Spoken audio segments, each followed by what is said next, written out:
మిత్రులందరికీ అందరికీ నమస్తే.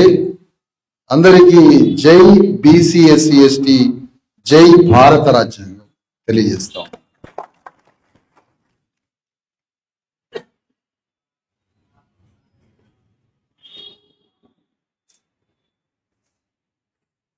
ఒకసారి టిఆర్ఎస్ పార్టీ అధ్యక్షుడు చంద్రశేఖరరావు ఒక 15 ఏళ్ల క్రితం బీసీ ఎస్సీ ఎస్టీల గురించి ఒక మాట మాట్లాడాల్సి వచ్చి ఒక పదం వాడండి. నా కొడుకులు ఏదో ఒక పదం, వాళ్ళకి ఏం కావాలో వాళ్ళకి తెలుసారా అన్నాడు. వాళ్ళకి ఏం కావాలో కూడా వాళ్ళకి తెలుసారా? అసలు వాళ్ళు ఏం మాట్లాడుతారో వాళ్ళకి తెలుసారా అన్నాడు. ఇక్కడ బీసీ ఎస్సీ ఎస్టీలో ఒక మీటింగ్ పెట్టిండ్రు సార్ అని ఎవరు చెప్పిండు చెవుల. వాళ్ళకి ఏం కావాలో కూడా వాళ్ళకి తెలుసారా?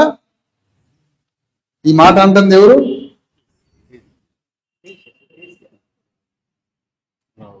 వాళ్ళు ఏం మాట్లాడతారో వాళ్ళకి తెలుసారా? ఈ మాటని 100% నేను నమ్ముతున్నా.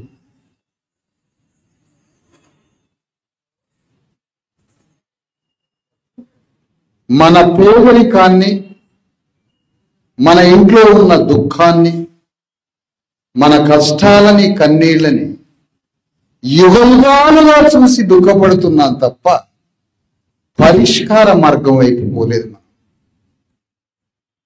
మనలో ఉన్న ఉద్యోగాన్ని, మనలో ఉన్న ప్రకోపాన్ని, మనలో ఉన్న ఒక భావోద్వేగాన్ని ఎవరో రెచ్చగొట్టి తీసుకుపోతున్నాడే తప్ప మన జాతుల్ని, మన కులాలలో ఉన్న దుఃఖాన్ని, కష్టాలని, కన్నీళ్ళని పరిష్కరించుకునే ఒక్క ధర్మాన్ని మనం పాటించలేకపోయాం. నిజమే ఆ దొరన్నది. జగిత్యాలలో జైత్రయాత్ర జరిగింది. జగిత్యాలలో సాయుధ పోరాటానికి సంబంధించిన రైతాంగ ఉద్యమం జరిగింది. మావోయిస్టు పార్టీకి భారతదేశ వ్యాప్తంగా కొన్ని 100 మంది క్యాడర్ ఇక్కడి నుంచి పోయింది.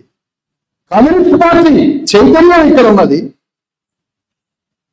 పెద్ద పెద్ద తిరుగుబాటు మాటలు మాట్లాడే జగిత్యాల అసెంబ్లీలో వరుస పెట్టి వెలమారెడ్డి ఇది ఇక్కడే వర్గం మీద, వెలమ భూస్వామ్య వర్గం మీద నీకు చైతన్యం ఉంటే, రెడ్డి వర్గం మీద నీకు చైతన్యం ఉంటే, అలాంటి తిరుగుబాటు చైతన్యం ఉంటే ప్రతి ఎన్నికల్లో వెలమారెడ్డి ఎందుకు పోటీ చేస్తాడు? ఇక్కడ ఎలా గెలుస్తుంది? 100,000 ఎకరాలున్న ఒక వెలమ దొరకి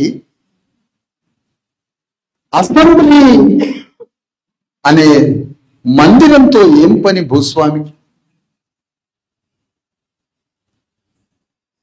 5 కుటుంబాలు లేని ఒక వెలమ దొరకి అసెంబ్లీతో ఏం పని? 10 కుటుంబాలు లేని ఒక రెడ్డి దొరకి అసెంబ్లీతో ఏం పని? బయట వచ్చే